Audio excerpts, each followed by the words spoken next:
السلام علیکم، آپ دیکھ رہے ہیں خبر کے ساتھ، میں ہوں علی سرفر۔ ایران کی مزاحمتی گروہوں کے ساتھ مشترکہ کارروائی، صہیونی اور امریکی اہداف پر 100 سے زائد میزائل اور ڈرون سے حملہ کیا ہے، 200 راکٹ بھی داغ دیے ہیں۔ جبکہ ایران جنگ کے بعد سے پاکستان سمیت 85 سے زائد ممالک میں پیٹرول مہنگا ہوا ہے۔ امریکی صدر کا 2 سے 3 ہفتوں میں ایران جنگ سے نکلنے کا بھی انہوں نے اعلان کیا ہے، اور ایک ٹویٹ بھی کیا ہے انہوں نے کہ جی مجھ سے سیز فائر کی درخواستیں کی جا رہی ہیں۔ ایک طرف تو خطے میں صورتحال ہے، دوسری جانب پاکستان میں اگر ہم بات کریں ملک کی صورتحال کی، تو اس میں مہنگائی میں بہت زیادہ اضافہ ہوا ہے۔ عام لوگوں کو جو ہے ریلیف ظاہر جتنا ملنا چاہیے تھا اس حکومت کے آنے میں، جو وعدے وعید کیے گئے تھے وہ پورے ہوتے نظر اب تک نہیں آ رہے۔ اس میں سبب کچھ بھی ہو، لیکن عوام اس وقت بہت پریشان ہے۔ اسی پر ہم بات کریں گے۔ ہمارے ساتھ پاکستان تحریک انصاف سے فردوس شمیم نقوی صاحب موجود ہیں، اور مسلم لیگ نون کے سینئر رہنما غوث محمد نیازی صاحب موجود ہیں۔ آپ دونوں کا بہت شکریہ۔ سر، خطے کی صورتحال تو ظاہر اس پہ میں آتا ہوں، لیکن یہ جو مہنگائی، ظاہر حکومت کا دعویٰ ضرور ہے کہ ہم کوششیں کر رہے ہیں عوام پر کم سے کم بوجھ ڈالا جائے، لیکن ظاہر ہے اس وقت مہنگائی عروج پر ہے۔ اور کیا ہم بات کریں پیٹرول کی، آٹا چینی دال تمام چیزیں ہی مہنگی ہیں۔ ڈالر ظاہر ہے مہنگا ہو رہا ہے، پیٹرول مہنگا ہوتا ہے جیسے ہی تو ویسے ہی تمام چیزیں مہنگی ہونا شروع ہو جاتی ہیں۔ تو غوث محمد نیازی صاحب، آپ کی جانب پہلے آؤں گا۔ ظاہر حکومت سے تعلق ہے آپ کا، مہنگائی کے حوالے سے کیا کچھ اقدامات کیے جا رہے ہیں جو وعدے کیے گئے تھے آنے سے پہلے؟ ظاہر ہے وہ تو اب تک پورے نہیں ہوئے۔ دیکھیے جی، مہنگائی کچھ ہو جاتی ہے اور کچھ پیدا کر دی جاتی ہے۔ اس میں منحصر قوم ہم انحطاط کا شکار ہیں۔ پیٹرول 10 روپے 20 روپے مہنگا ہوا، ہم نے یہ جو مہنگائی ہو گئی جی ریٹ بڑھا دی خود بخود، تاکہ حکومت کو لینا دینا کچھ نہیں ہوتا، وہ ہماری عوام جو ہے اور جو ہے وہ خود بہت بڑھا دیتی ہے۔ بسوں والے کرائے بڑھا دیتے ہیں۔ ظاہر جب کرائے بڑھتے ہیں جب ٹرانسپورٹ کے، تو چیزیں مہنگا ہونا شروع ہو جاتی ہیں۔ اس میں حکومت کی طرف سے یہ ہے کہ کوشش حکومت کرتی ہے کہ پرائس کنٹرول کمیٹی جو ہے وہ سرکولیٹ کریں اور پھر اس کی نگرانی کریں۔ ادروائز کوئی اور وجہ نہیں ہے مہنگائی ہوئی ہے بالکل، اس میں کوئی شک نہیں، لیکن یہ عوام کی اور اس کی پیدا کرتا ہے، اور حکومت کی توجہ بالکل ادھر ہے۔ لیکن چونکہ حکومت اپنے انگیج ہے، جس قسم کے حالات کا سامنا ہے، انٹرنیشنل حالات ہیں، وزیر اعظم، ساری کابینہ، وزیر خارجہ، داخلہ، سارے جو ہے وہ ایک پاکستان پہ ایک لحاظ سے خوش آئند ہے کہ دنیا پاکستان کی طرف دیکھ رہی ہے، اور دوسری طرف یہ ہے کہ ذمہ داری پاکستان کی بہت بڑھ گئی ہے کہ خدا نخواستہ اگر پاکستان ناکام ہوتا ہے تو پھر پوری دنیا میں ایک عجیب سا منظر پیش ہوگا۔ پوری دنیا صرف پاکستان کی طرف دیکھے، ان کو کوئی اور صورت نظر نہیں آ رہی۔ عرب کنٹریز بھی پاکستان کی طرف دیکھ رہے ہیں، تو پاکستان جو حکومت کی توجہ ساری جو ہے نا وہ ان کاموں کی طرف ہے۔ البتہ صوبائی حکومتوں کو چاہیے، اب دیکھو صوبائی حکومتوں سے بھی جو حالات ہیں، اور پھر جو پیٹرول جو کی پرائسز ہیں وہ بھی وفاق نے کہا ہے کہ صوبے بھی اپنا حصہ ڈالیں، تو ظاہر ہے صوبے بھی اپنا وہ کوئی اپنے فنڈز کٹ ڈاؤن کریں گے۔ ہمارے پنجاب میں جیسے ہم نے دیکھا کہ جتنے ڈیولپمنٹ کام تھے وہ سارے سلو ہو گئے ہیں یا رک گئے ہیں، کہ جی دیکھو جنگ کا کیا فیچر ہوتا ہے۔ ہماری ملک کی اکانومی کا آپ کو پتہ ہے کہ ایسے ہی بڑی مشکل سے ہم ڈیفالٹ سے نکلے، اور پھر یہاں کے یہ پیٹرول جو ڈیزل آج سے مہینہ پہلے 60 روپے 55 روپے 60 روپے جو ہے وہ ڈالر فی بیرل تھا، اور آج 115-120 پہ چلا گیا ہے، تو آلموسٹ ڈبل میں ہو گئی ہے۔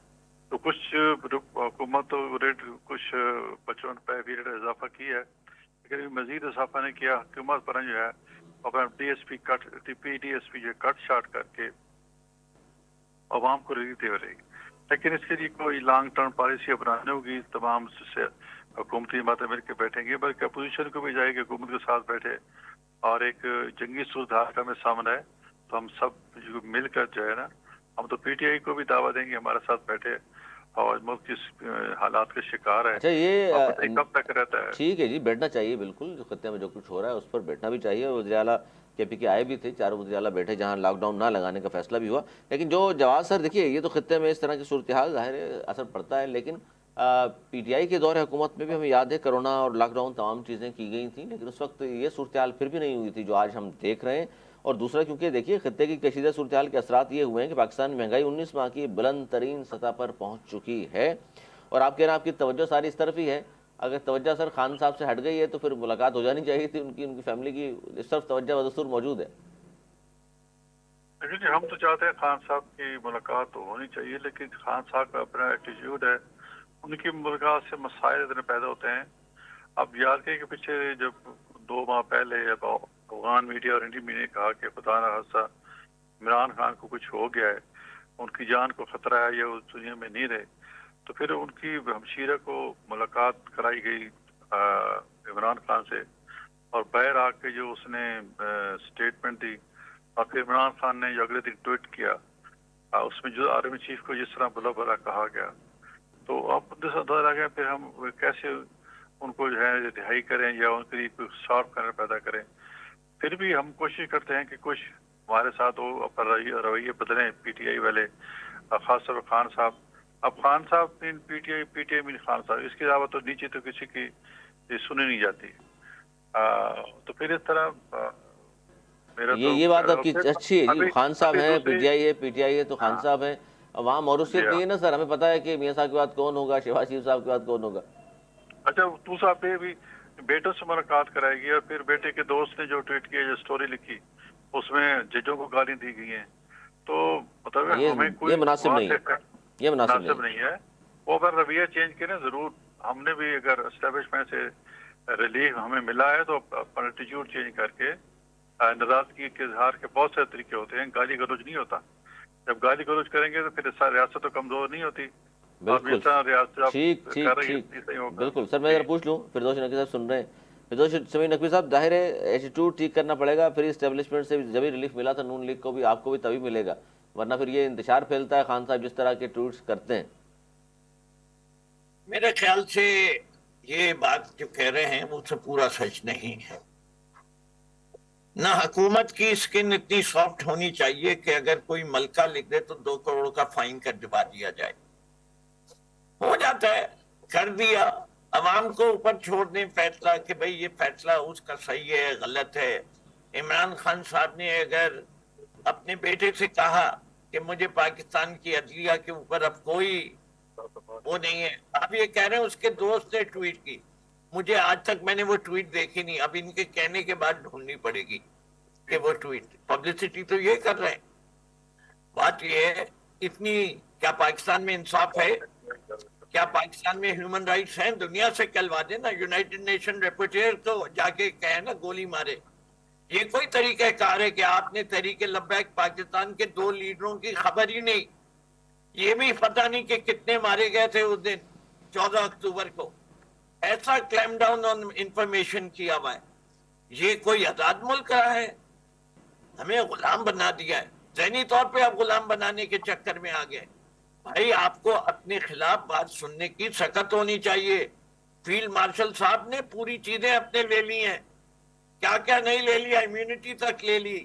اپنے وہ فیلڈ مارشل 10 سال تک رہیں گے. اب وہ اور کیا رہن بننا چاہتے ہیں؟ بات یہ کہ آدمی جب اقتدار پہ پہنچتا ہے تو اسے اپنے آپ کو بڑا کر کے بھی دکھانا پڑتا ہے، فراست دکھانی پڑتی ہے. آرگیومنٹ اگر ان پہ کوئی اعتراض آ رہا ہے اس کا جواب آرگیومنٹ سے دیں، دلیل سے دیں، کنونس کریں، پارلیمان میں کریں. آپ جواب آ کے اس وقت پروگرام میں کہیں کہ یہ بات غلط ہے، اور آپ اپنی دلیلوں سے ثابت کریں یہ نہیں ہے. لیکن جو حقائق ہیں ان کو نہ بیان کیا جائے، خوف اتنا پیدا کرنے یہ جائز نہیں ہے. آپ دیکھ لیے پیکا کا قانون کوئی اچھا قانون تو نہیں ہے، تو آپ ایسے قانون کو سپورٹ نہیں کر سکتے. آپ اگر کہیں کہ میں کہوں کہ بلوچستان کے اندر دہشت گردی ہے اور بلوچستان کے لوگ پاکستان میں نالا ہوئے ہوئے ہیں تو میں ملک دشمن ہو جاتا ہوں، میں فورن ہندوستانی ایجنٹ ہو جاتا ہوں. بھائی وہاں کے حالات اگر بیان نہیں کروں گا، سچ نہیں بولوں گا، لوگوں میں آگاہی نہیں پھیلاؤں گا، تو کیا میں اپنا سیاسی کردار ادا کر رہا ہوں؟ لیکن یہ کیا سچ نہیں ہے جو خان صاحب کی بہن سے لاسٹ ملاقات ہوئی اس کے بعد ٹویٹ ہو گیا؟ اس دور کے اندر 11 ارب کا جہاز، اگر اس پہ یہ سوال پوچھ لیا جائے کہ وہ کہاں گیا ہوا تھا تو اس کو جو ہے اس کا جو کال سائن ہے وہ بھی ختم کر دیا جائے، ٹریکنگ ڈیوائس بھی ختم کر دی جائے. نہ کوئی کمیٹی بنی جس نے دیا. کیا پاکستان کی ایئر فورس کے پائلٹ ختم ہو گئے؟ کیا پاکستان پائلٹس نہیں بناتا؟ ذرا جسٹیفیکیشن تو دیں، 2 انگریز پائلٹ کیوں رکھے گئے؟ اور وہ بھی جو بھی سیلری ہے، شاید پائلٹس کی انٹرنیشنل سیلری یہی ہوتی ہو یا نہیں ہوتی ہو. مجھے اس سے نہیں، لیکن وائی فارن پائلٹس، 2 نوکریاں بڑھ جاتی ہیں ہمارے لوگوں کی، وہ بھی نہیں کرنے کو تیار، بے روزگاری بڑھ رہی ہے۔ ہر چیز کا دفاع یہ نہیں ہوتا کہ پاکستان تحریک انصاف، بھائی پاکستان تحریک انصاف کو کا رونا روتے ہوئے 4 سال ہو گئے۔ ہماری ٹل حکومت کتنی تھی؟ 3.5 سال۔ جتنی ہماری حکومت تھی اس سے زیادہ تو ان کا رونا ہوتا رہا۔ ہم نے سیلز ٹیکس 0 کیا تھا تو انہوں نے کہا ڈیفالٹ پہ چلا گیا ملک، جبکہ 6.5% پروگریس تھی۔ جب سے 4 سال سے یہ آئے ابھی بھی 0 ہے۔ ہمارے ہاں ہم نے کتنی قیمت بڑھائی تھی؟ 15 روپے۔ بلاول بھٹو صاحب نے جو کچھ تقریریں کی، باقی نے کی، یہ تو ایک لمحے میں 55 نہیں، کیروسین تیل میں کتنی بڑھائی ہے؟ 325 روپے۔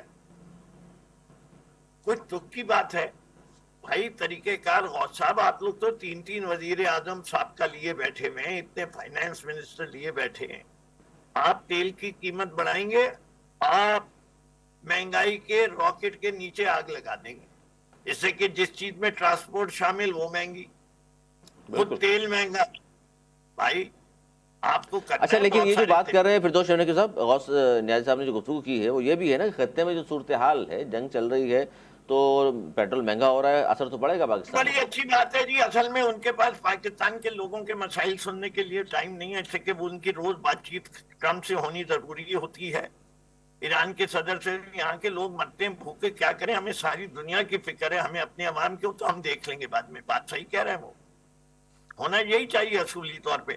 میں صرف ایک بات کہنا چاہتا ہوں بیفور آپ واپس ان کے پاس جائیں، دیکھیے مہنگائی سہنے کی سکت کس کے پاس؟ مہنگائی سہنے کی سکت جو ہے وہ امیر لوگوں کے پاس ہے یا حکومت کے پاس ہے؟ حکومت کے پاس سے کیا ہے؟ حکومت کو پھر سبسڈیز لانی پڑیں گی، اور امیر کے پاس کیسے؟ کہ ان چیزوں پہ جو تعیشات کہلاتی ہیں، جو امیر لوگ استعمال کرتے ہیں، اس پہ ٹیکس زیادہ لگا دیا جائے، یا ان چیزوں پہ ٹیکس لگایا جائے جس سے کم عوام افیکٹ ہوتے ہیں، یعنی میسز نہیں افیکٹ ہوتی ہیں۔ یہ آپ کو بڑی سوچ سمجھ کے ٹیکسیشن لگانی پڑتی ہے۔ فار ایگزامپل آپ کہہ دیں جو 1500 سے زیادہ یونٹ بجلی استعمال کرتا ہے اس کا ہم نے ریٹ جو ہے وہ 50%، 25% بڑھا دیا، نیچے کا نہیں بڑھا، تو بجلی سستی رہے گی 80% لوگوں کے لیے۔ اسے کہ جو آدمی اتنی بجلی استعمال کرتا آ رہا ہے پچھلے 6، 7، 8 مہینے سے آن این ایوریج، اس کا امیر لوگوں نے ویسے ہی اپنے لیے پروٹیکشن لی بھی ہے۔ جس سوسائٹی میں چلے جائیے اس کی چھت دیکھ لیجیے، آپ کو نظر آ جائے گا۔ اس ملک نے، غریبوں نے نہیں، امیروں نے 16% بجلی پہ لے گئے، سولر 16% وداؤٹ اینی فائنینسنگ۔ اتنی ہڈن ویلتھ ہے۔ صحیح بات ہے یہ، لیکن اس میں اب کیا جائے غوث نیازی صاحب؟ میں آپ کو ایسی 10 چیزیں اور بتا سکتا ہوں۔ ٹھیک ہے سر، میں ذرا نیازی صاحب پوچھ لوں کیونکہ آپ نے جو بات کی ہے خاص طور پر بالکل مہنگائی سے پریشان تو ہیں، لیکن اس وقت جو صورتحال ہے اس میں حکومت اپنی سی کوشش، نیازی صاحب گفتگو سن رہے ہیں آپ بھی؟ جی جی سن رہا ہوں جی۔ سر پھر کیا کہیں گے کہ پھر اب کیا کیا جائے ایسا، کیونکہ عوام تو بہت پریشان ہے، خان صاحب کے حوالے سے بھی ظاہر ہے آپ کے تحفظات موجود ہیں، لیکن ظاہر آئین اور قانون کے مطابق یہ تحفظات تو آپ کے ہوتے رہیں، آئین اور قانون نے اجازت تو دی ہے کہ بھئی فیملی، ظاہر آنکھ کا مسئلہ ہے، اب تو یہ کہا بیرسٹر گوہر صاحب نے کہ بھئی خان صاحب کی آنکھ کا مسئلہ تھا ہی، اب ان کی وائف کا بھی ہو گیا اور ان کی فیملی سے ملاقات ہو نہیں رہی۔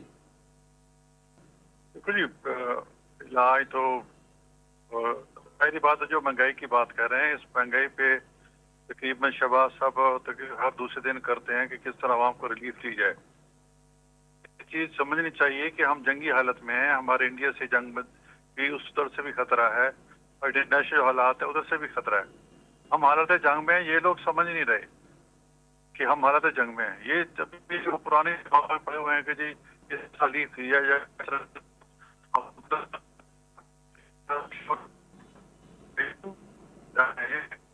ہو رہی ہیں، اور غیر یقینی صورتحال کا بجائے اس کے گورنمنٹ ایمرجنسی لگا دے۔ جنگوں میں تو لوگ ایمرجنسی لگا دیتے ہیں، لیکن ہم نے ایمرجنسی نہیں لگائی۔ بس دیکھو سمارٹ لاک ڈاؤن تھا، اس کی بھی حکومت نے جو مخالفت کی ہے وزراء اعلیٰ نے، تاکہ عوام کو جو ایکٹیویٹی ہے وہ تھوڑی بہت جاری رہے، عوام کی مشکلات میں اضافہ نہ ہو، آپ یہ کہہ رہے ہیں؟ جی عوام کی مشکلات میں اضافہ نہ ہو، اس کو مد نظر رکھتے ہوئے آپ نے اسمارٹ لاک ڈاؤن کی مخالفت کی ہے۔ یہی بات ملاقات کی، تو ملاقات میں جو میں نے آپ کی بات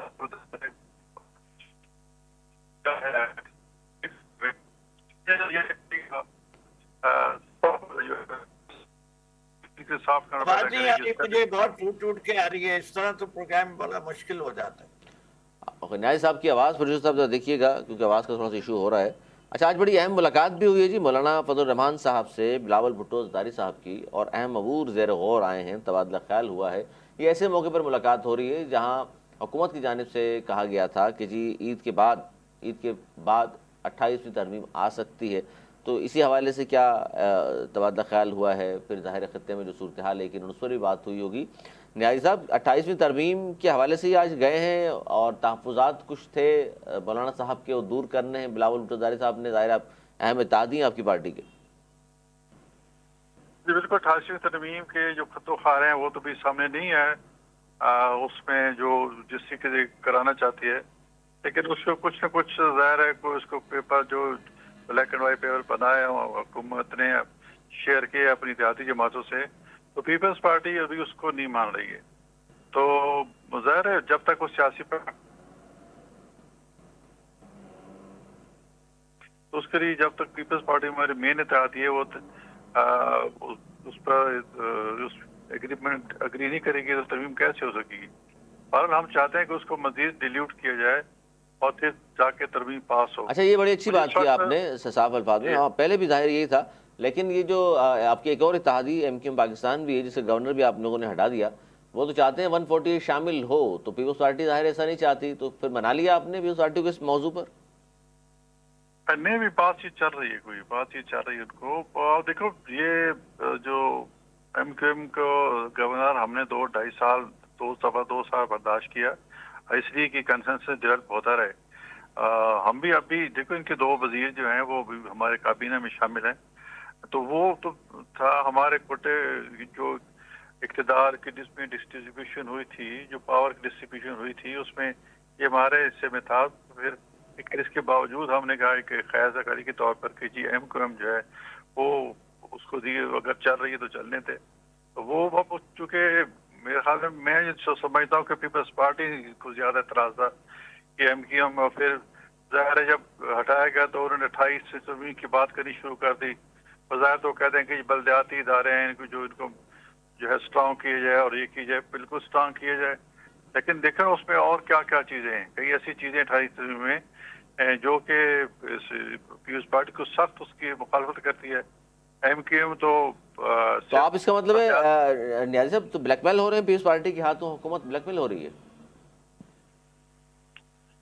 بریک میں تو نہیں کہہ سکتے، پر ہمارا ایکسپیرینس کافی ہے، ہم 2006 سے چارٹر آف ڈیموکریسی پہ چل رہے ہیں، اور الحمدللہ کئی چیز پہ ہم ڈلا کریں گے، ان سے ان کو منائیں گے، جس چیز پہ اس کو زیادہ اثرات ہیں، وہ جو سمجھتے ہیں یہ بہت سخت ہے اس کو ڈیلیوٹ کر دیں گے، تو وہ کوئی ایسا مسئلہ نہیں ہے۔ پیپلز پارٹی میں کم از کم مسئلہ نہیں ہے اس لحاظ سے کہ وہ بچوت سے یہ بات ہے۔ ایم کیو ایم کی جانب سے بھی یہ کہا گیا فاروق صاحب نے کہ اب ہمارا حکومت رہنے کا جواز ہی نہیں رہتا، ہمارا گورنر ہٹا دیا۔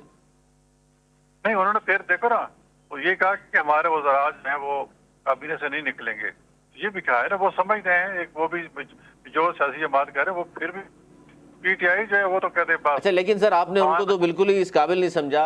خالد مقبول صدیقی صاحب نے بھی گزشتہ روز فرمایا کہ ہمیں تو مشاورت تو دور کی باتیں بتایا تک نہیں گیا، میڈیا سے پتہ چلا ہمیں۔ کس طرح؟ کس کا؟ گورنر کو ہٹانے کا؟ نہیں، میرے خیال میں وہ ہر دوسرے مہینے تو خبر نکلتی تھی کہ اس کو ہٹایا جا رہا ہے، ہٹایا جائے، اور پھر ہمارے سے بیان آتا تھا کہ نہیں ابھی ہم نہیں ہٹا رہے، ہم رائٹ، اور پھر ہم نے کبھی یہ نہیں کہا کہ ان کو نہیں ہٹائیں گے، پھر کبھی ہمیں کہا ابھی فیصلہ نہیں ہوا، تو ہم یہی چاہ رہے تھے پھر شاید خود یہ اب دیکھ رہے کوئی 3 سال تو وہ رہے ہیں، تو ظاہر سب کا یہ رائٹ بنتا ہے، ہماری بھی سیاسی پارٹی بڑی سیاسی پارٹی ہے، رولنگ پارٹی ہے، مین شیئر ہمارا ہے، تو ہم بھی سب سمجھتے ہیں کہ ہمارا بھی گورنر ہو۔ سندھ میں ہمارا اور کیا ہے، کیونکہ ہم نے پنجاب میں ان کو گورنرشپ دی ہے، اب سندھ میں جب تو ہمارا نہیں ہوگا، ہمارے سندھ میں ووٹ بینک کیسے بڑھے گا؟ کچھ لوگوں کے معاملات حل ہوں گے، کچھ لوگ ہمارا ورکر جو ہے وہ وہ سارا بوسٹ اپ ہوگا, مورلی اپنے آپ کو ہائی فیل کرے گا. تو ہم نے تو حکومت کرنی ہے, پنجاب میں تو نہیں رہنا ہے. ہم سب اپنے آپ کو وفاقی جماعت سمجھتے ہیں, بھلے پی ٹی آئی اعتراض کرے یا پیپلز پارٹی اعتراض کرے. سر لیکن بات یہ نقوی صاحب سن رہے ہیں, ظاہر ہے آپ ظاہر ہے نیشنل جماعت سمجھتے ہیں, اچھی بات ہے, لیکن سندھ میں تو کچھ بھی نہیں ہے, ایم پی ایم این اے کوئی بھی نہیں, لیکن گورنر چلے آ گیا آپ کا ایک. نہیں بالکل, ابھی اس سے کہ ہم 2 سال ہمارا کوئی بھی نہیں تھا, نہ ہمارا کوئی وہاں مطلب کوئی وزیر تھا, نہ مشیر تھا, نہ سر گورنر آپ تھا. پنجاب کی سیاست کر رہے ہیں, پیپلز پارٹی سندھ کی سیاست کر رہی ہے, پھر قومی جماعت رہ کیا گئی نقوی صاحب؟ اب آپ کی جماعت کا نام لیا تو اعتراض ہوگا, اس لیے میں نے کہا آپ ہی بتائیں. یہ میں سمجھتا ہوں کہ بالکل صحیح کر رہے ہیں, یہ وائٹ میل ہو رہے ہیں, بلیک میل نہیں ہو رہے ہیں. بلیک میل تو جو ہوتا ہے چھپ کے ہوتا ہے. ان کے ساتھ تو ایم کیو ایم جو کر رہی ہے, اور یہ یقیناً ایم کیو ایم سے کہیں بڑی جماعت ہے. اس کی 0 سیٹ تھی, ان کی 17 سیٹیں تھی. ان کو 17 سیٹوں پہ انہیں نے جوتے پالش کر کے حکومت میں آ گئے. اور جہاں تک یہ کہتے ہیں جنگ کی حالت ہے اور یہ ہے, پلوامہ بھی ہمارے دور میں ہوا تھا اور کووڈ بھی ہمارے دور میں ہوا تھا. تو میں ان کی یادداشت کو جھنجھوڑ تو سکتا ہوں. اور مہنگائی کا جس کا یہ کہتے تھے وہ 15% تھی, اور ان کے جو قابل لوگ آئے پی ڈی ایم 1 کے اندر, وہ اسی میں 15% کی مہنگائی کو 38% پہ لے گئے. ان کے اندر جتنا تجربہ اور سب کچھ ہے, جو عیاشیاں انہی نے لگائی ہوئی ہیں, اگر آپ ان کے فورن ٹریول کا بل لے لیں گے تو وہ کیا ہے. ابھی آئے تھے شہباز شریف, حضرت شہباز شریف تعزیت کرنے کے لیے, پتہ نہیں وزیر اعظم کی حیثیت سے آئے تھے یا شہباز شریف کی حیثیت سے آئے تھے. ان کی گاڑیوں کا جو پروٹوکول تھا کراچی کے اندر, وہ سر اس دیکھ کے کے ساری. باوجود کہ کفایت شعاری مہم وہ کہہ رہے ہیں ہم چلا رہے ہیں, اور 30-32 میں آپ سے گاڑیاں. یہی کہہ رہا ہوں نا کہ انسان جو ہے اس وقت اس ملک کا بیڑا غرق کرنے میں انہی نے اور کوئی کسر نہیں چھوڑی. انہوں نے کہا کہ جی ون آف دی آسٹیرٹی میجرز یہ کہ پیٹرول کا خرچہ بنانے کے لیے ہم نے حکومت جو ہے 4 دن فنکشنل ہو. ہم سب کا جو ہے جو حکومت کے ساتھ پرائیویٹ سیکٹر کا, انڈسٹری کا کاروبار ہے, ہم تو مارے گئے. اب کام ہی کوئی نہیں ہو رہا. وہ ابھی بھی آتے وہی 11-12 بجے سرکاری بابو. کسی سرکاری دفتر چلے جائے, میں آپ کو دعوت دیتا ہوں, غوث صاحب آ جائیے یہاں کراچی کے اندر, اس سے کہ میں کراچی کے اندر یہ خود بھگت رہا ہوں. چلتے ہیں بغیر آپ کے اناؤنس کیے ہوئے کہ ہم کس دفتر میں جائیں گے, دکھاتا ہوں کہ خالی ہوتے ہیں 11 بجے تک, اور 4 دن کام ہوتا ہے.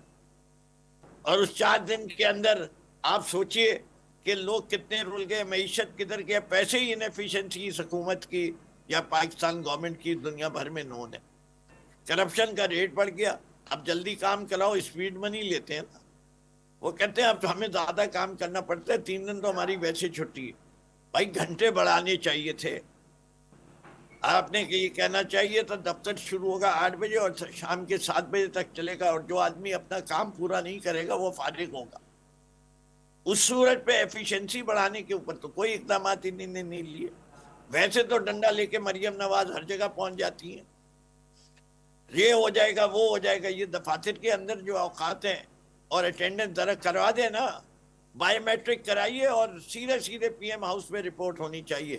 اور جس آدمی کی نہیں ہے 90% پلس, اس کی پینشن روک دیں, اس کی منات ختم کریں, اس کو فارغ کر بات دیں. تو صحیح ہے آپ کی. اچھا نقوی صاحب ایک دو چیزیں میں چاہ رہا ہوں, یہ چیز کم وقت میں زیادہ چیزیں آپ سے ڈسکس کر لوں. آپ جو رہائی فورس کی بات ہو رہی ہے, پہلے کہا گیا جی رہائی فورس بن رہی ہے, رجسٹرڈ ہو رہے ہیں لوگ, پھر کہا گیا کہ شاید اعتراض ہے بہت سارے سینئرز کو رہائی فورس کے نام پر, شاید وہ بند کر دیا گیا.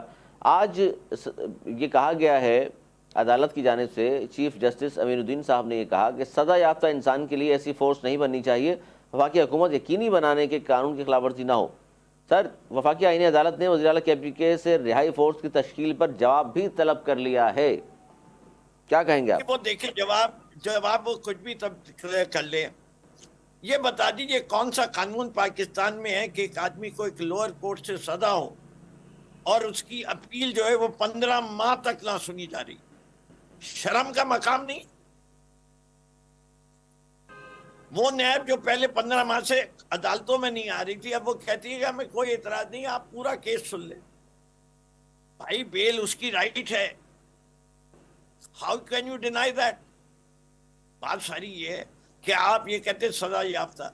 بھائی سزا یافتہ اس وقت ہوگا